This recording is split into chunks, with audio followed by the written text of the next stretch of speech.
जय जगन्नाथ पे तुम मानक मो यूट्यूब चैनल लिपो क्लासेस को स्वागत। तो आज वीडियो पे देखिए कि एमडीसी ओडिया तुलनात्मक साहित्यर 5 नंबर विशिष्ट प्रश्न गुड़िक। तो प्रश्न गुड़ बहुत इंपोर्टाट रही पे। तो डेरी नक चल पे क्लास को स्टार्ट करवा। तो देखो पे आम प्रथम प्रश्न आसला कि तुलनात्मक साहित्य विषय संक्षेप लेख। तो यहाँ पे सबुठ इंपोर्टाट क्वेश्चन यूनिट्र जब आम देखा माने 5 नंबर विशिष्ट सबुठ इंपोर्टाट प्रश्न हूँ 1 नंबर प्रश्न जोटा आमर अच्छे कौन तुलनात्मक साहित्य विषय संक्षेप लेख। तो देखिए पे कौन देती सांप्रतिक साहित्य समीक्षा शास्त्र अनुवाद और तुलनात्मक साहित्य प्रमुख भूमिका ग्रहण कर। तो अनुवाद साहित्य और तुलनात्मक साहित्यटा बहुत बड़ भूमिका ग्रहण कर। तो तुलनात्मक साहित्य अध्ययन माध्यम जातीय साहित्य सर्वोपरि विश्व साहित्य उपलब्ध अर्थ सामाजिक तथा सांस्कृतिक राजनीतिर चित्र आम आगे उद्भाषित हो उठे। तो उद्भाषित हो उठे मैंने कही पे जो आम जो तुलनात्मक साहित्य जो आम अध्ययन करम आम जातीय साहित्य ता सहित कौन ना सर्वोपरि आम विश्व साहित्य सहित जड़ित हो पारे कहुई। यार लक्ष्य है सार्वजनीन और सार्वदेशिक प्रत्ययर अनुसंधान और अवबोधर क्षेत्र प्रस्तुत करें। माने यार अर्थ हूँ तुलनात्मक साहित्य सारा विश्वर साहित्य को एकाठी करवा सारा विश्व को सार्वजनीन और सार्वदेशिक प्रत्ययर अनुसंधान अवबोधर से गोटे क्षेत्र प्रस्तुत करवा। एथर उपलब्ध होता है जे विश्व साहित्य संपर्कित धारणा माने विश्व सबू साहित्य एक बोली सेटर गोटे धारणा आए माने विश्व साहित्य। तो तुलनात्मक साहित्य कले आम विश्व साहित्य को बुझा विभिन्नता मध्य एकदार प्रतिभू यार उद्देश्य माने विभिन्नता जो रही विभिन्न प्रकार देश जो आम रही पृथ्वी तो से साहित्य को केमती आम आग को आने सबू साहित्य विषय आम केमती जाना। तो तार लक्ष्य हूँ कार ना तुलनात्मक साहित्य लक्ष्य हूँ यहाँ माने विभिन्नता मध्य एकता को प्रभुत्व देवा। तो तुलनात्मक साहित्यर उल्लेखनीय कार्य होची साहित्य मध्य पार्थक्य निरूपण तार कारण निर्धारण करने तथा देशर देशांतर परिव्याप्तर धारा दर्शाइबा। तो तुलनात्मक साहित्यर उल्लेखनीय कार्य कौन ना साहित्य मध्य निरूपण और तार कारण निर्धारण करी देशर देशांतर मध्य तार परिव्याप्तर जो धाराटा दर्शाइबा होची तुलनात्मक साहित्यर कार्य बा तुलनात्मक साहित्यर उल्लेखनीय कार्य होची इटा माने कौन ना देश देश भितर जो गोटे परिव्याप्त रही तार धाराटा दर्शाइबा। एसत अन्यतम गुरुत्वपूर्ण कार्य होची साहित्य और साहित्य मध्य प्रभाव संपर्क सूचना प्रदान करेंगे। तो तुलनात्मक साहित्य आउ गोटे गुरुत्वपूर्ण कार्य कौन पे ना साहित्य साहित्य मध्य गोटे प्रभावटे जो रही है संपर्क आलोचना करवा। तो जहाँ भर दे आम विश्वर समस्त साहित्य स्वरूप आकलन कर। तो एकाधिक साहित्य अध्ययन तार भितर सांस्कृतिक भावचेतना उपलब्ध कर उद्देश्य निहित थाए तुलनात्मक साहित्य। तो एकाधिक साहित्य अध्ययन और ता भर जो सांस्कृतिक भाव चेतना रही उपलब्धि कर उद्देश्य निहित क्या पाखे ना तुलनात्मक साहित्य पाखे से मोलटन कहते देशीय साहित्य जब प्रतिफलित हुए जातिर इतिहास सेपरी विश्वर इतिहास साहित्य प्रतिफलित हुए सभ्यतार इतिहास जमी आम देशीय साहित्य देखा। तो से आमर कौन ना कही ना आमर जातिर इतिहास से जातिर प्रतिफलित कहते ना जातिर इतिहास सेपरी विश्व साहित्य आमर सभ्यतार इतिहास विषय आमको जना पड़ी था। तो अमेरिका स्कूल प्रेक्षापटर तुलनात्मक साहित्य दृष्टिभंगी संपर्क में हेनरी रिमार्क कहते जे तुलनात्मक साहित्य हूँ साहित्य अध्ययन जहाँ गोटे निर्दिष्ट देश भितर बांधि रखी न थाए। तो हेनरी रिमार्क कौन कहते ना साहित्य हूँ तुलनात्मक साहित्य हूँ साहित्य अध्ययन जहाँकि गोटे निर्दिष्ट देश नहीं से सारा पृथ्वी निज कौन दृष्टिटा से कौन रखी थाए। तो सबू देश प्रति से दृष्टि रखी थाए गोटे पटे साहित्य साहित्य मध्य संपर्क को अध्ययन करवा अपरपक्ष साहित्यर भित्ति को प्रचोदित कर ज्ञान विविध क्षेत्र जता कला भास्कर्य संगीत दर्शन इतिहास राजनीति समाज विज्ञान विज्ञान धर्म धारणा को तर्जमा करे। तो इतिहास जदि आम कौन देखा तो गोटे पटे मैंने से साहित्य और साहित्य मध्य जो संपर्कटा रही से अनुध्यान करें से अध्ययन करें से आउ बाकी जो रही विविध ज्ञान जो विभिन्न क्षेत्र जमी कला संस्कृति भास्कर्य संगीत दर्शन एगुड़ तर्जमा करें। बेसेनट मत गोटे स्वतंत्र श्रृंखला भाव अध्ययन पद्धति जो गढ़ी उठी अनुवाद और सांस्कृतिक अध्ययन एक तुलनात्मक क्षेत्र प्रस्तुत हो पार। तुलनात्मक सांस्कृतिक अध्ययन निमंते अनुवाद एक प्रमुख भूमिका ग्रहण करें। तो तापर आसला पे देखिए कि तुलनात्मक साहित्यर भित्तिभूमि वैशिष्ट्य संपर्क आलोचना कर। तो यहाँ पे इंपोर्टाट लगुच। तो यहाँ बहुत इंपोर्टाट कौन देश जड़े लेखक अन्य एक देश रहे और सेठार आपणार भाषा से देशर सामाजिक और सांस्कृतिक भाव धारण नहीं रखे से क्षेत्र में तार साहित्य को से भाषा रचित साहित्य सहित तुलना कर गोटे देशर लेखक अन्य एक देश रठार आपणार भाषा तो मनकर भारतीय गोटे लेखकटे जदि अमेरिका रही भारत विषय लेखे ताहले से क्षेत्र में तार साहित्य को से भाषा रचित साहित्य सहित तुलना कर माने से अमेरिकार सहित भारतीय साहित्य सहित से आलोचना कर भारत वर्ष कौन हिंदी भाषा लोक जदि अण हिंदी अंचल रहे सेठाकर सामाजिक स्थिति न लेखे मूल हिंदी भाषार साहित्य सहित तुलना कर तो तुलनात्मक साहित्यर अध्ययन दुईटी प्रक्रिया रही प्रक्रिया दुईटी स्वरूप रही गोटे स्थूल रूप आ गोटे सूक्ष्म रूप तो स्थूल रूपर अर्थ है दुईटी साहित्य बाह्य प्रकरण मध्य तुलना जो तार जो बाह्य प्रकरण रही मध्य तुलना कले आम कह स्थूल रूप सूक्ष्म रूपर अर्थ है दुईटी साहित्यर अंतर्निहित भाव माने बहिर्निहित है स्थूल अंतर्निहित जो भीतर भीतर भावनाटा जो तुलना करें कह दुईटी साहित्य मध्य आम कह सूक्ष्म रूप स्थूल रूप मीन्स बाहर तो स्थूल रूप है तथ्यगत सूक्ष्म रूप है आत्मागत बा गुणगत तो ये हूँ तथ्यगत तो स्थूल रूप से सब तथ्य मिलता है साहित्य भितर जो तथ्यटा साहित्य भितर जो गुणटा थाए तो सहीटा आम कौन सूक्ष्म रूप में मिलता है स्थूल रूप सूक्ष्म रूप तुलनात्मक साहित्य प्रक्रिया गुड़ी मध्य केते गुड़े विषय प्रति आम ध्यान देवा उचित प्रथमतः दुईटी भिन्न साहित्य तुलना कला बेले विषयगत समांतराल अच्छी कि नहीं से विषय प्रथम देखा उचित तो जिते आम दुईटी को तुलना करें से देखिए विषयगत समांतराल ठीक ठाक अच्छी ना ताको आम प्रथम देखा उचित समानता और एक रूपकता मध्य अधिक गुरुत्व आरोप करने पड़ता है दुईटी साहित्य और एकाधिक साहित्य भितर भिन्नता केते आमको परखा पड़ता है तो दुईटा साहित्य और एकाधिक साहित्य भितर केते फरक रही तो सहीटा आमको परखा पड़ता है तेणु देखा जाए से भिन्नता भितर समानतार आविष्कार करने को पड़ता है तो से जो भिन्नता रही भितर समानता से भीतर जो रही भिन्नता से भीतर समानता कौन से आमको बाहर करने पड़ता है ठीक भाव में अनुशीलन कर तुलना करने उचित नचेत भाव संपूर्ण हो ना जब आम ठीक भाव में तुलना कर भावटा एपट सेपट हो वर्ण विषय काल विभाजन सामाजिक और सांस्कृतिक परिस्थिति और तार अंत छंद छटा अलंकार आदि विषय प्रसंग विचार करने को पड़ता है तथ्यर संकलन करने पड़ता है विभिन्न गुड़े तथ्य उपर ध्यान देवा पड़ता है बहुत गुड़े जिनस देखा पड़ता है तापर तुलना कर जड़े लेखक अन्य जड़े लेखक द्वारा केते दूर प्रभावित ता अनुधान कर पड़ो जड़े लेखक अन्य जड़े लेखक द्वारा से केते प्रभावित होटा मत देखा पड़ो अनुधान कला बेले साहित्यिक विचारधारा मौलिकता चिंतन प्रणाली और अनुभूति अभिव्यक्ति संपर्क मत विचार करा उचित जिते बड़े आम अनुधान करुचे तो से साहित्यिक विचारधारा ता सहित साहित्यिक मौलिकता और चिंतन प्रणाली से संपर्क मध्य विचार करिया उचित तो मानव मूल्यर उद्घाटन और अज्ञान ज्ञान राशि परिप्रकाश तुलनात्मक अध्ययन सूक्ष्म रूप अटे तो स्थूल रूप अपेक्षा साहित्य सूक्ष्म रूपर विचार नितांत आवश्यक तो स्थूल रूप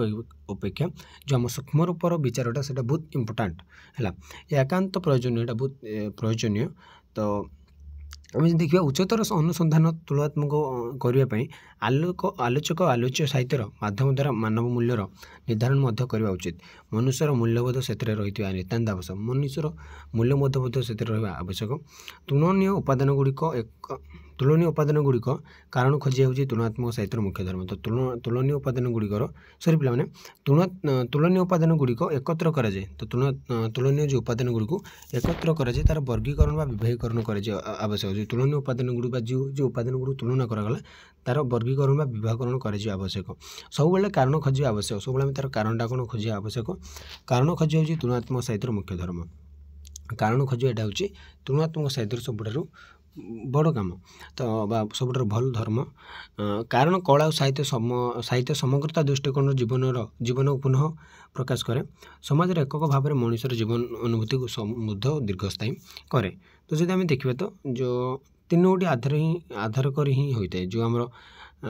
साहित्य अध्ययन जो तुलनाटा साधारणतः तीनोटी आधार कर ही होता है गोटे तीनोटी नुह पे सॉरी तीनोटी तो कहनी चारोटी होते चारोटी हाँ तो शैलीगत विश्लेषण संरचनागत विश्लेषण विचारगत विश्लेषण वैषम्यगत विश्लेषण तो ये भाव चारोटी विश्लेषण उपर से ध्यान देते तो ये देची पे सहित कौन कहला ना उभय स्थूल और सूक्ष्म रूप संपर्क में समालोचक मैंने तुलना कर विचार करते तुलनात्मक साहित्यर सीमा सीमित नुहे विस्तृत तो आम जदि देखिए पाने तुलनात्मक साहित्य ये वैशिष्ट्य दे दी तो वैशिष्ट्य गुड़ कौन कौन ना प्रभाव सादृश्य आहरण प्रत्याख्यान अनुसरण और अनुवाद तो आम जिते तुम पे क्लास टी करुच तो ये नोट कर दियो और सहित वैशिष्ट्य गुड़ लिखिदिव तो युड़ है तुलनात्मक साहित्य वैशिष्ट्य गुड़ जो ऊपर दी जाइए 6टी तो से गुड़िक तो तापर आसला 3 नंबर क्वेश्चन देख पे साहित्य साहित्यर तुलनात्मक अध्ययन आवश्यकता कहीं जो आम तुलनात्मक साहित्य जो अध्ययनटा रही है कौन आवश्यकता रही है यहाँ बहुत इंपोर्टाट क्वेश्चन सब इंपोर्टाट लगुच एगुड़िक तो साहित्य तुलनात्मक केवल एक निर्दिष्ट साहित्य समीक्षा परिधि अतिक्रम कैनि परंतु पारंपरिक प्रथा निजर सौंदर्य अनुभूतिर अनुशीलन साहित्य समीक्षा पद्धतिर इतिहासबोध तथा साहित्य अध्ययन पद्धति को से आंतःविद्यार से अंतर्भुक्त करें से केवल गोटे निर्दिष्ट साहित्य समीक्षा को सी अतिक्रम कैनि से गोटे निजर सौंदर्य अनुभूतिर अनुशीलन साहित्य समीक्षा यह सब विषय से कौन अंतर्भुक्त करते जदि आम तुलनात्मक साहित्य को सीमित व संकीर्ण दृष्टि परीक्षा तेज 2 व ततोधिक साहित्य व लेखक मध्य एक समांतर लाभ अनुरूप अथवा आंगिक सादृश्य निरूपण उद्देश्य अभिप्रेत बोली मन हुए जदि आम तुलनात्मक साहित्य सीमित व संकीर्ण दृष्टि आम जो परीक्षा ताले 2 व ततोधिक साहित्य व लेखक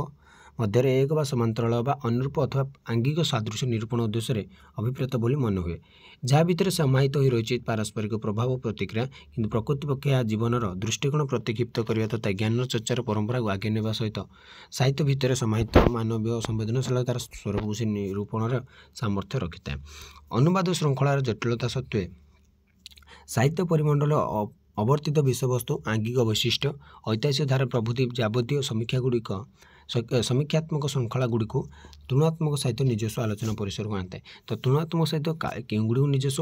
निजस्व आलोचना परिसर को आनी ना अनुवाद श्रृंखलार जटिलता सत्वे साहित्य परिमंडल अवर्तित विषयवस्तु आंगिक वैशिष्ट्य और ऐतिहासिक धारा प्रभृति जावतीय समीक्षात्मक श्रृंखला गुड़ से निज परिसर को आनी तेणु साहित्य तुलनात्मक साहित्य समीक्षा एक अभिनव प्रयास मानवीय संबल गुड़ आलोचना परिसरभुक्त कराए तार समस्त आभिमुख्य को विश्व प्रेक्षापट परिचित कराइबा तथा विश्वर समस्त साहित्य गोटे सूत्र ग्रंथि विश्व जनगण को सांस्कृतिक अभिविधता संपर्क में अवगत कराइबा होछि तुलनात्मक साहित्य बा से अवगत कराई थाए कौन विश्व गोटे सूत्र ग्रंथि विश्व जनगण सांस्कृतिक अभिविधता विषय कौन अवगत कराइबा होछि तुलनात्मक साहित्य तेणु साहित्यर तुलना तत्व कहले एक अबोध साहित्य तत्वर अवतरण नुहे या सहित जड़ित हो रही साहित्य को अबोध पर्याय को नेबा और मनुष्य सभ्यतार नानादि जीवनचर्या को प्रकाश उन्मुख कर तो पे तुलनात्मक साहित्य बहुत किसी तार रही गुण केवल आम साहित्य भाव नहीं पार ना तो से दृष्टिकोण साहित्य साहित्य तत्व को आधार कर तुलनात्मक साहित्यर आभिमुख्य जना पड़ी था विश्वर चिंतन प्रक्रिया सर्वदा गतिशील और नित्य नूतनतार विमंडित तो 19 शतकर अनुवाद साहित्य सामंतवादर शिकार हो प्रांतीय पाठक को निम्न स्तर बोली अभिहित करथिला संप्रति अवश्य सेहीपरि वातावरण नहीं कारण विश्वर प्रतिटी कोण अनुकोण संरचित साहित्यर मर्मवाणी अनुवाद माध्यम विश्वजनगण मध्य उपलब्ध हो रही तो एते भी पॉइंट किसी नुह पे जो मुझे अंडरलाइन कर से पॉइंट गुड लिखिदेव तो देखले तो तापर आसला 4 नंबर पॉइंट साहित्यर स्वरूप और तुलनात्मक साहित्यर आभिमुख्य आलोचना कर बहुत इंपोर्टाट क्वेश्चन मैंने पे ये सब इंपोर्टाट लगुच तो ये भर मत लगुच तार सब दे दी तो तुलनात्मक साहित्यर वैशिष्ट्य स्वरूप और तुलनात्मक साहित्य कौन देखिले सहित आम कहीं पढ़ा तार अध्ययन कौन जरूरी देखिए आम ए साहित्यर स्वरूप और तुलनात्मक साहित्यर आभिमुख्य तुलनात्मक साहित्यर संज्ञा स्वरूप को विचार कले आम जापर सांप्रतिक विश्वायन प्रेक्षापट में तुलनात्मक साहित्य किपर सामग्रिक भाव विश्व को एकक सूत्र बांधि रखार प्रयास कर तुलनात्मक साहित्य कौन ना विश्व को से गोटे एकक सूत्र बांधि रखा से चेष्टा करें दुईटी प्रत्यय अवगत होगा जे साहित्य कले एक निर्दिष्ट भाषा सृष्ट आंचलिक साहित्य नुहे ता विश्व साहित्य तो आम जब साहित्य कहे तो खाली गोटे जो निर्दिष्ट भाषा ओडिशा रे लिखाला साहित्य तो ओडिया साहित्य हिंदी साहित्य बंगाली साहित्य तो एमती गोटे निर्दिष्ट साहित्य तक आम कहीपर विश्व साहित्य कारण जातीयताबोधर उत्थान पर साहित्य कौन गंडी भितर आबद्ध न विश्वाभिमुख हो जिते जातीयताबोधर उत्थान है जातीयताबोध विषय लोक मैंने जानिले तापर से गोटे गंडी भितर आबद्ध नहीं से गोटे विश्वाभिमुख हो साहित्य तो तत्व उपर गुरुत्व देवा उचित साहित्य सार्वजनीन सर्वकालीन साहित्य आम सार्वजनीन और सर्वकालीन साहित्य परिपृष्ट तथा प्रकाश भी करें से संपर्क तत्व निर्धारण କରିଥାଏ ପଥ ଯେଉଁ ପଥ ପରବର୍ତ୍ତୀ ସମୟରେ ଏକ ଭାବାଦେଶରେ ପଥୀକୃତ କରାଇଥାଏ ସାହିତ୍ୟକୁ। ବିଶ୍ୱର ଚେତନ ପ୍ରକ୍ରିୟା ସର୍ବଦା ଗତିଶୀଳ ନିତ୍ୟ ନୂତନ ପଥରେ ବିମଣ୍ଡିତ। ତ ବିଶ୍ୱର ଯେଉଁ ଚେତନ ପ୍ରକ୍ରିୟାଟା ସବୁବେଳେ ଗତିଶୀଳ ଏବଂ ନିତ୍ୟ ନୂତନ ପଥରେ ସେ ବିମଣ୍ଡିତ ହୋଇ ରହିଥାଏ। 19 ଶତକରେ ଅନୁବାଦ ସାହିତ୍ୟ ସାମନ୍ତବାଦର ଶିକାର ହୋଇ ପ୍ରତି ପାଠକଙ୍କୁ ନିମ୍ନ ସ୍ତରରେ ଅବଗତ କରିଥାଏ। ସମ୍ପ୍ରତି ଆଉ ସେହିପରି ବାତାବରଣ ନାହିଁ, କାରଣ ବିଶ୍ୱର ପ୍ରତି କୋଣ ଅନୁକୋଣ ତାଙ୍କର ଚିତ୍ତ ସାହିତ୍ୟର ମର୍ମବାଣୀ ଅନୁବାଦ ମାଧ୍ୟମରେ ବିଶ୍ୱଜନଙ୍କ ମଧ୍ୟରେ ଉପଲବ୍ଧ ହୋଇ ରହିଛି। ତ ଅନୁବାଦ ଏକ ସ୍ୱତନ୍ତ୍ର ଶୃଙ୍ଖଳାର ମାନ୍ୟତା ପାଇବା ପରେ ସମ୍ପର୍କିତ ତତ୍ତ୍ୱ ଶାଖା ପ୍ରଶାଖା ବିସ୍ତାର କରି ଏକ ବୌଦ୍ଧିକ ପରିମଣ୍ଡଳୀରେ ନିଜର ସ୍ୱତନ୍ତ୍ର ପ୍ରତିଷ୍ଠା କରି ଆନ୍ତଃ ସଂସ୍କୃତିର ତତ୍ତ୍ୱ ତଥା ଆନ୍ତଃ ବିଦ୍ୟା ଚର୍ଚ୍ଚା କ୍ଷେତ୍ରରେ ସେ ତୁଳନାତ୍ମକ ସାହିତ୍ୟ ଅଧ୍ୟୟନର ଭୂମିକା ଗୁରୁତ୍ୱପୂର୍ଣ୍ଣ ହୋଇ ରହିଛି। ଯଦି ଆମେ ଦେଖିବା ସ୍ଥଳ କାଳର ସୀମା ସରହଦ ଅତିକ୍ରମ କରି ତୁଳନାତ୍ମକ ସାହିତ୍ୟ ବିଶ୍ୱ ସାହିତ୍ୟରେ ପ୍ରଚଳିତ ସମସ୍ତ ଉପାଦାନକୁ ଗୋଟିଏ ସୂତ୍ରରେ ବାନ୍ଧିବାରେ ଯେପରି ପ୍ରୟାସ କରିଛି ସେପରି ମଧ୍ୟ ସଫଳ ହୋଇଛି। ତ ତୁଳନାତ୍ମକ ସାହିତ୍ୟ କ'ଣ, ସେ ବିଶ୍ୱ ସାହିତ୍ୟକୁ ସେ ଗୋଟେ ଏକଜୁଟ କରିବା ପାଇଁ ସେ ଚେଷ୍ଟା କରିଛି ଏବଂ ସେଥିରେ ମଧ୍ୟ ସେ ସଫଳ ହୋଇଛି। ତ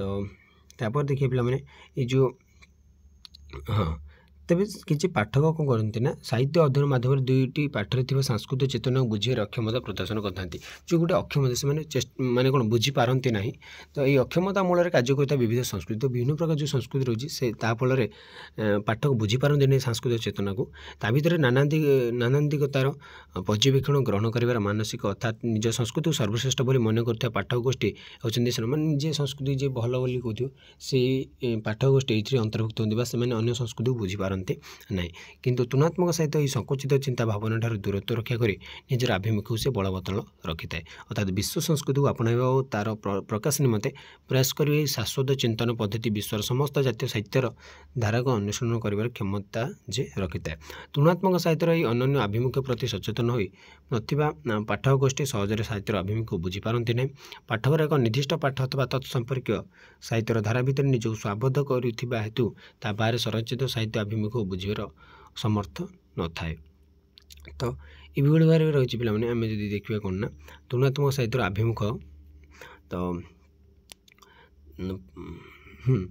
ଏପରି ତୁଳନାତ୍ମକ ସାହିତ୍ୟ ସମ୍ବନ୍ଧୀୟ ତର୍ଜମା ଭିତରେ ପାଠକଟି ଏକ ଦ୍ୱନ୍ଦ୍ୱ ବା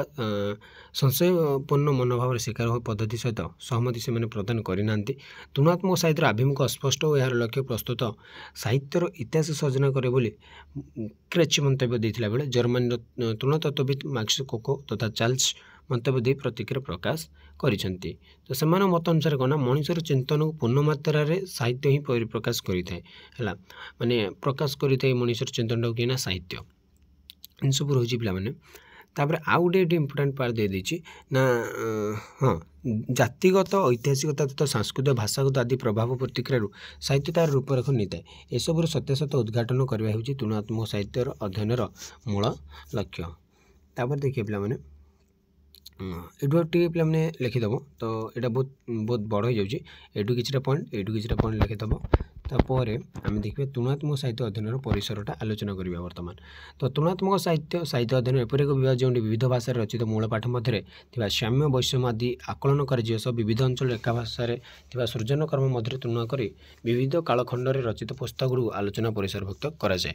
ଏହି ତୁଳନାତ୍ମକ ସାହିତ୍ୟ ବିଶ୍ୱର ସମସ୍ତ ସାହିତ୍ୟିକ ଆବେଦନଗୁଡ଼ିକୁ ପ୍ରକାଶ କରିବାରେ କ୍ଷମତା ରଖିଥାଏ। ତ ଏ ଯେଉଁ ତୁଳନାତ୍ମକ ସାହିତ୍ୟଟା ନା କ'ଣ ପିଲାମାନେ ବିଶ୍ୱର ସମସ୍ତ ସାହିତ୍ୟିକ ଆବେଦନଗୁଡ଼ିକୁ ସେ ପ୍ରକାଶ କରିବାର କ୍ଷମତା ରଖିଥାଏ। ଏ ଦୃଷ୍ଟିରୁ ବିଚାର କଲେ ତୁଳନାତ୍ମକ ସାହିତ୍ୟର ପରିସର ବ୍ୟାପକ ଅଟେ, ଯେହେତୁ ଦେଶ ଦେଶାନ୍ତର ସାଂସ୍କୃତିକ ବୈଚିତ୍ର୍ୟ ସମ୍ପର୍କରେ ଅବଗତ ହେବା ଏକ କଷ୍ଟକର ଓ ବ୍ୟାପକ ବିଷୟ। ତ ଗୋଟେ ସାରା ବିଶ୍ୱକୁ ସାଂସ୍କୃତିକ ବୈଚିତ୍ର୍ୟ ସମ୍ପର୍କରେ ଅବଗତ ହେବା ଗୋଟେ କଷ୍ଟକର ବ୍ୟାପକ ବିଷୟ। ଏଣୁ ଏହି ତୁଳନାତ୍ମକ ସାହିତ୍ୟର ପରିସର ବ୍ୟାପକ ଅଟେ। ତୁଳନାତ୍ମକ ସାହିତ୍ୟର ପରିସର ବହୁତ ବ୍ୟାପକ ଅଟେ। ଏତଦ୍ ବ୍ୟତୀତ ଗୋଟିଏ ଜାତିର ଆର୍ଥ ସାମାଜିକ ତଥା ରାଜନୈତିକ ଆଦର୍ଶବୋଧ ଯାହା ସୃଜନ କର୍ମରେ ପ୍ରତିନିଧିତ୍ୱ କରିଥାଏ ସେସବୁର ମଧ୍ୟ ବିଧିବଦ୍ଧ ଆଲୋଚନା ହୋଇଥାଏ। ଏଇଟା ହେଉଛି ତୁଳନାତ୍ମକ ପଦ୍ଧତି ମାଧ୍ୟମରେ ଏସବୁର କ'ଣ ବିଧିବଦ୍ଧ ଆଲୋଚନା। ଯେଉଁ ପିଲାମାନେ ଯେଉଁଟା ମୁଁ ଅଣ୍ଡରଲାଇନ୍ କରୁଛି ସେଗୁଡ଼ିକ ଇମ୍ପୋର୍ଟାଣ୍ଟ ପଏଣ୍ଟ ଯାକ ସେଗୁଡ଼ିକ ହିଁ ଲେଖିବ। ତ ତେଣୁ ଜ୍ଞାନ ଚର୍ଚ୍ଚାର ଏହି ବ୍ୟାପକ ପରିସର ନିର୍ମାଣ ହୋଇଥାଏ। ତୁଳନାତ୍ମକ ସାହିତ୍ୟ ଅଧ୍ୟୟନ ଏହି ପରିପ୍ରେକ୍ଷୀରେ ଆଲୋଚନା କଲେ ତୁଳନାତ୍ମକ ପଦ୍ଧତି ଦ୍ୱାରା ନିର୍ଣ୍ଣିତ କେତେଗୁଡ଼ିଏ ମୌଳିକ ସିଦ୍ଧାନ୍ତ ପ୍ରତି ଦୃଷ୍ଟି ଦେବା ଆବଶ୍ୟକ ମନେ ହୁଏ। ଏତଦ ଭିନ୍ନ ତୁଳନାତ୍ମକ ଅଧ୍ୟୟନ ନିମନ୍ତେ ଜାଗତିକ ଜୀବନ ଅନ୍ତର୍ନିର୍ଯ୍ୟାସକୁ ପ୍ରକାଶ କରିବାରେ ମଧ୍ୟ ପ୍ରମୁଖ ଭୂମିକା ନିର୍ବାହ କରିଥିବାରୁ ଏହାର ଉଦ୍ଦେଶ୍ୟ ଆଭିମୁଖ୍ୟ ସମ୍ପର୍କରେ ଅବଗତ ହେବା ଜରୁରୀ ଅଟେ। ତ ଏଠି ସେମିତି କିଛି ଇମ୍ପୋର୍ଟାଣ୍ଟ ନାହିଁ। देखिए जदि तो पुनः तुलनात्मक साहित्य पद्धति कौन साहित्य संरचना चिरंतन नुहे चिरंतन अवधारण प्रतीत होता है। तो पुनः कौन कला तुलनात्मक साहित्यटा पद्धति कौन साहित्यिक संरचना चिरंतन नुहे ये चिरंतन अवधारण प्रतीत होता है। तुलनात्मक साहित्य पद्धति माध्यम विश्वर स्थानीय अभिचेतन संपर्क में धारणा मिलता है। तो विश्व मध्य निजर अस्तित्व निरूपण निज भर विश्व दर्शन प्रक्रिया हूँ तुलनात्मक अध्ययन निर्दिष्ट भाषा संरचित साहित्य मध्य हो पारे अन्य भाषार सृजन कर्म सहित हो पारे। तो तुलनात्मक साहित्यटा कौन पूरा विश्व साहित्य मध्य से विश्व को मत से एकतार डोरी बांधे से साहाय्य करें। से यार मुख्य प्रसंगटी है भौगोलिक सीमा अतिक्रमी भिन्न भाषा संरचित सृजन कला सह अन्य भाषार संरचित सृजन कर्म भितर साम्य वैषम्य आकलन करवा। तो तार मुख्य प्रसंगटा कौन है ना भौगोलिक सीमा अतिक्रमी विभिन्न भाषार संरचित सृजन कला सह अन्य भाषार संरचित सृजन कर्म भितर साम्य वैषम्य आकलन करवा होची आर मुख्य प्रसंग। कारण दुई भिन्न सांस्कृतिक परिमंडल उत्पन्न सृजन कर्म भूमिर विचार विश्लेषण उपर जो सांस्कृतिक साम्यतार प्रश्न चिन्हटी अंकित होता है तार एक प्रजातीय तत्व आम उपलब्धि करूँ। तेणु यही आंतः सांस्कृतिक अध्ययन परिप्रेक्षी सृष्टि होता सृजन कला और स्रष्टार आभिमुख्य को विश्लेषण कर प्रयोजन रखी है तुलनात्मक पद्धति। तो से किए रखी था ना प्रयोजन ना तुलनात्मक पद्धति। तो ये भाव में रही पाने तो आम जानिले तुलनात्मक परिसर केते व्यापक। तो तापर आ गोटे भिडियो आम देखिए कि तुलनात्मक साहित्य अध्ययन विकास क्रम आलोचना कर। तो बाकी जितोटी रही माने लंकुसेंस से गुड़ देखी ना। तो आज पे पे क्लास टी वेट रखुच्छी रोची। जय जगन्नाथ।